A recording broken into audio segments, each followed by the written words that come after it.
Hi everyone, this is Grace, and today I'll be walking you through how I made this advanced snowflakes class. So excited about this. I will say I am just getting over a cold, so if you hear a little extra raspiness in my voice, that's where it's coming from. I do have my cup of tea and my tissues handy just in case those are needed.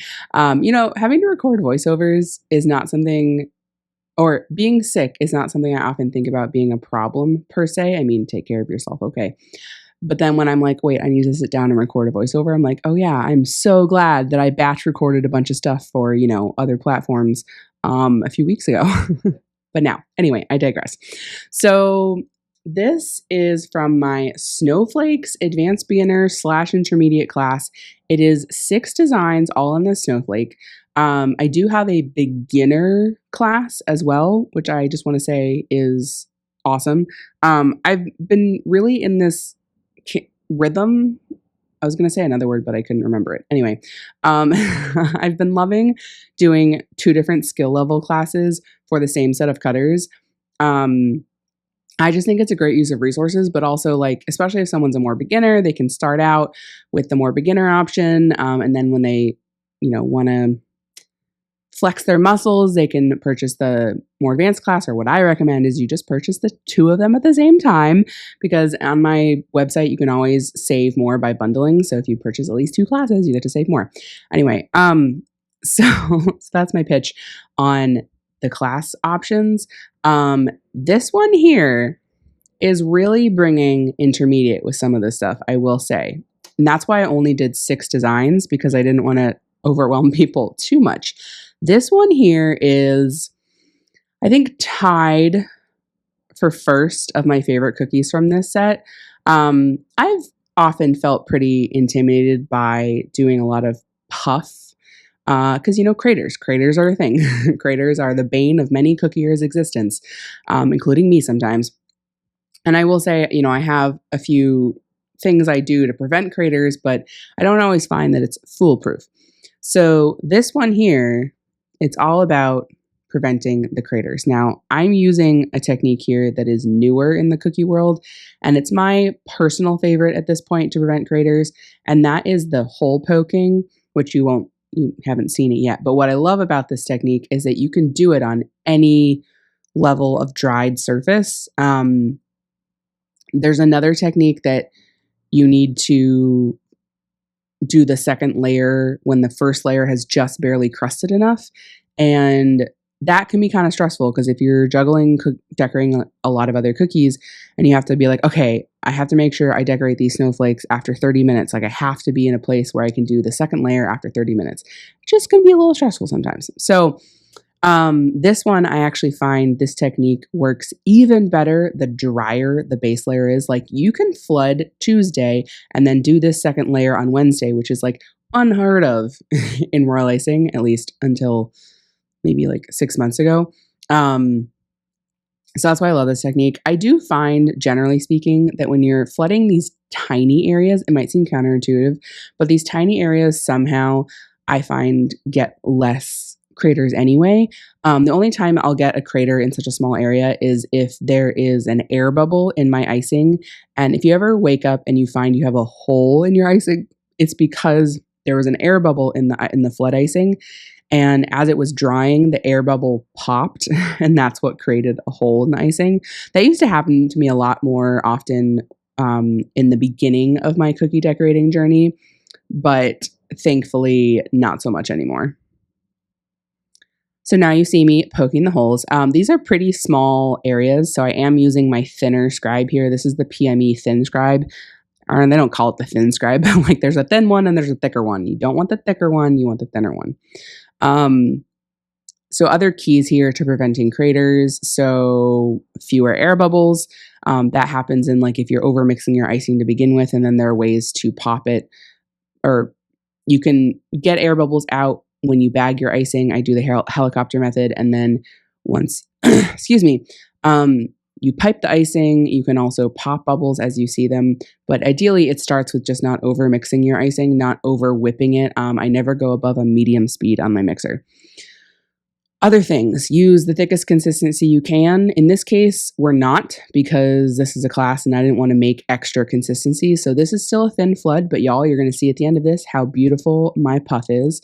Other things, I do use a dehydrator. So if you can pop your cookie into a dehydrator immediately after flooding it, that really helps. I will say with this design here, you can see I'm not being that meticulous, if you could say, with flooding these little petals, whatever you want to call them. And I think it's fine. Other people would like go in and use that scribe to finesse every single little petal doodad. And I'm like, y'all, as you know, if you've listened to enough videos, I have patience, but I don't have that much patience. So this is good enough. And then you do want to let those crust over before you do that center little bit. And that I think I did. Yeah, I did with that with a piping consistency.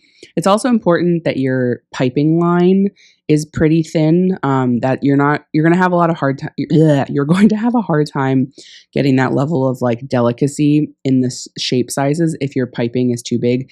I usually cut in like a 4 to 5 millimeter range for this kind of set. I would do a slightly thinner one, like a 4 millimeter. The colors for this set. So I've done 3 of these class duos now. I have Christmas trees, candy canes, and snowflakes, and I have a beginner and advanced version of both of them.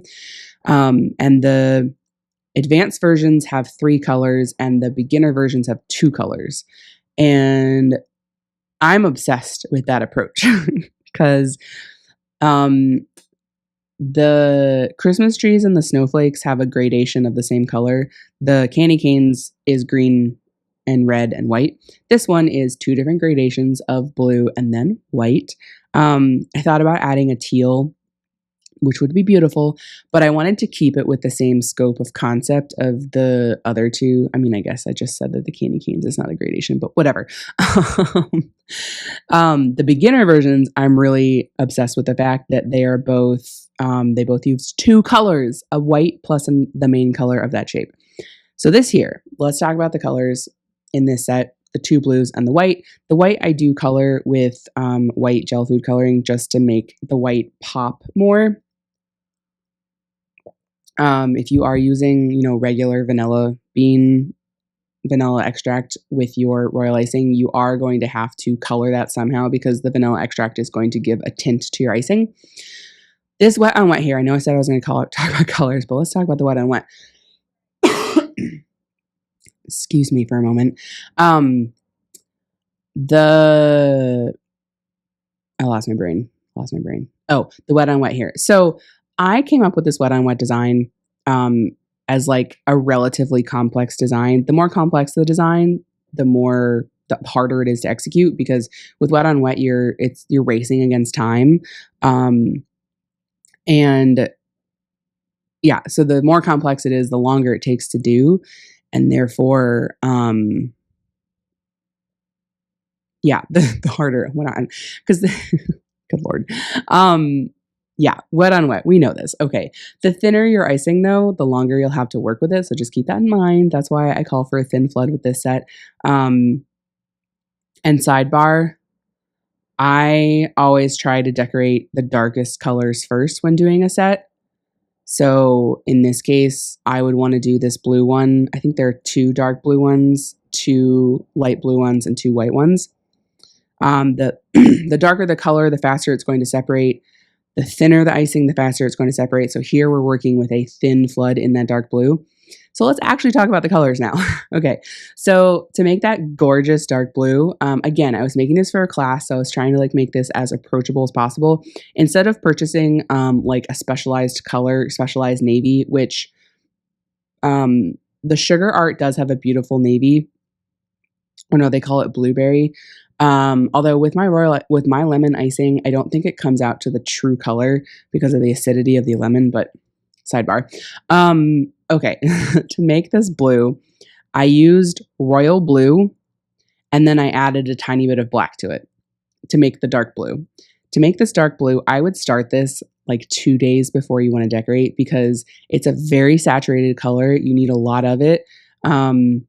And you don't want to add too much food coloring. That's a very easy scenario to add too much food coloring. So what I did was I made maybe 1 or 2 extra ounces of the dark blue. And this is where I'm very glad I have my workbooks for classes, because I don't always remember these details, but it's in the workbook.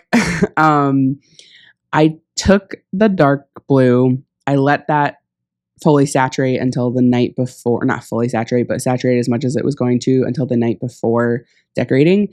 And then that's when I took, I don't know if it was 1 ounce or 2 ounce, it also depends on how much you're making, obviously, but I took a small amount of that dark blue and then I added that to white icing to create the light blue, because I wanted it to be a direct gradation of the same color. You could always, color the light blue separately. But again, since I was also not mixing or not making a color straight from the bottle, I was mixing it myself. For that reason as well, I wanted to just use some of the dark blue icing to color the light blue icing. I feel like my voice has already dropped, not an octave, but it's definitely dropped a few notes. Okay, so this is one of my favorite ways to do a classic snowflake, and it's actually, if you know, my Let It Snow set from years ago, this is how I did it. This is a classic pressure piping situation. That's something with this set. There's a lot of pressure piping. Okay, you're either gonna love me or hate me by the end of it. Your hand's probably gonna not be a fan of me no matter what. So the key with this one, normally you do this kind of pressure piping with a medium peak, but I didn't want to use too much medium peak with this. The all white one is medium peak, which we'll get there. This here is a soft peak though, and you can get away with doing a soft peak with this design because you can see the pressure piped petals are not connected. If they were connected, that's more likely to, melt together. Not ideally. So I don't know where my brain was going, but my brain is here somewhere. Right. Oh man. Right. So that's the key. Don't make them connect. And then you can see also something that's important with how I executed this is that I piped one line and then I immediately did the pressure piping on top of it. That's important to do it when the line is still wet. If you wait until the line has crusted, that is no bueno, and you'll know right away what I mean by that's not the right thing to do, because you're going to be knocking up against that, what's that called? The crusted line, which is not good. Okay, this one here. This is my favorite one to do. That first cookie is probably my favorite looks-wise, but it is a royal pain in the bum to do because it just takes a long time. This one, once you get the hang of this technique, I can bang this out so quickly. I love doing this technique. So this is a medium peak. That's really important because we're doing all these clusters together so that they stay separated. Another key is to cut the tip of your bag quite big.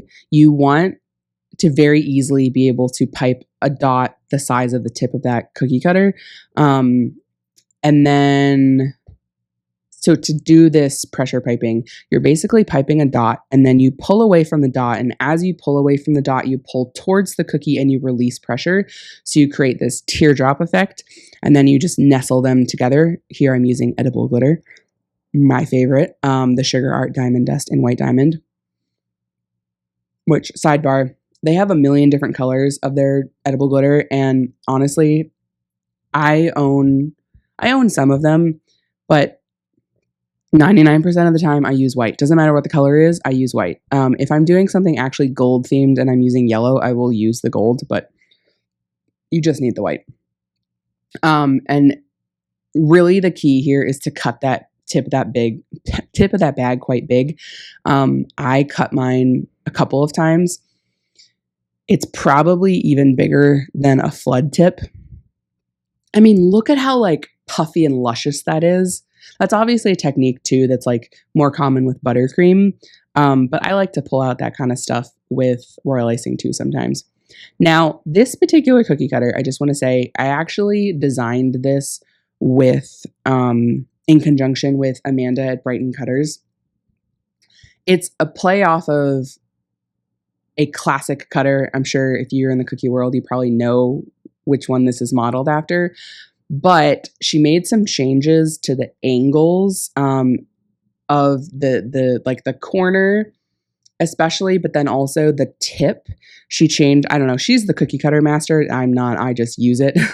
But she made some changes to the angles so that the dough is less likely to get stuck. Like that other cookie cutter, I love the look of, but the dough would constantly get stuck in the arms. And I use a dough that's not like, I don't chill my dough. I don't, no muss, no fuss.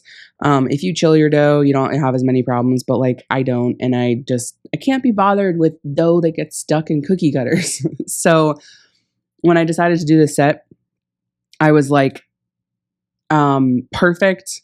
I'm going to have Amanda adjust this cutter and make the perfect cutter.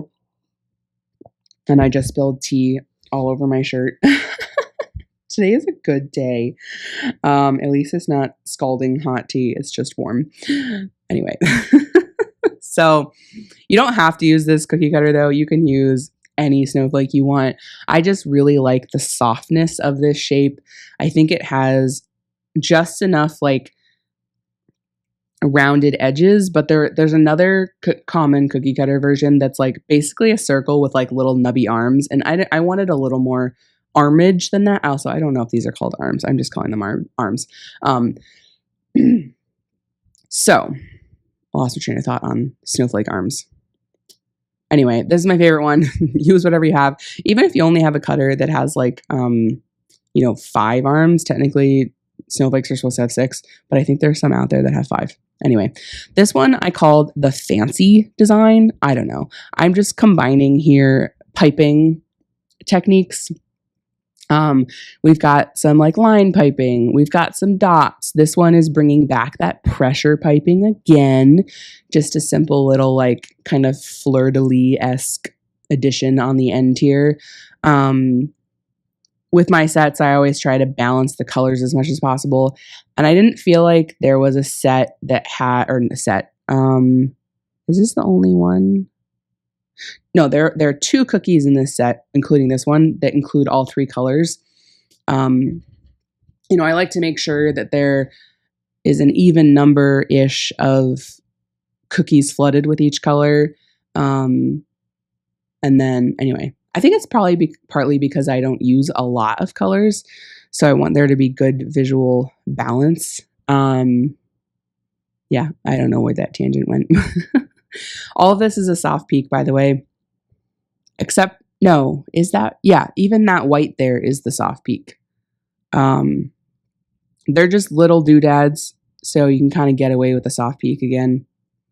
This last one of my friends called this the asterisk snowflake. And I was like, you're not wrong.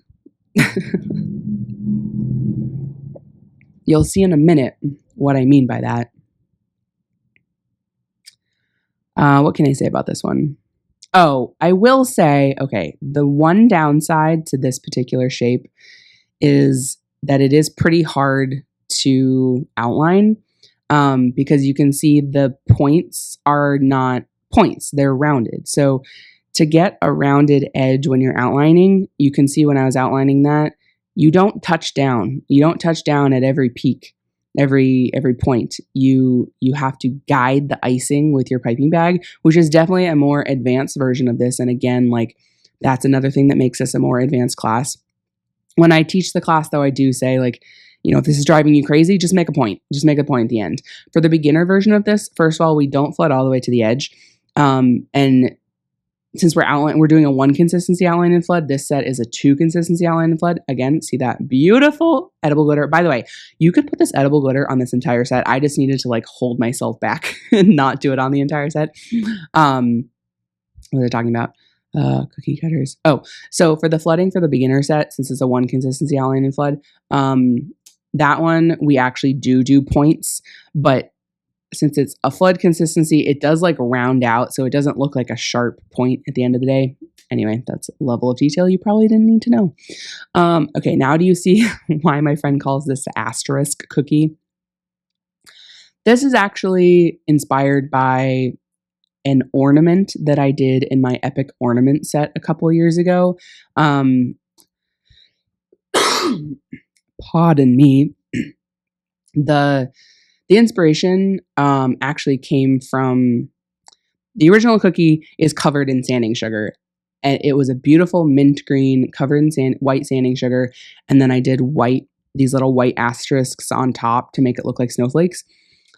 I thought about doing it that way for this set, but it is actually quite hard to do that kind of design where you're piping on top of sanding sugar. It's not an easy thing if you've ever tried to do it, because you have to make sure you get a really clean layer of sanding sugar, and then your icing can't be too thick because it really needs to adhere to the sanding sugar. It's a whole thing. But anyway, so clearly I decided to modify that, and I put edible glitter instead, which I am not mad about.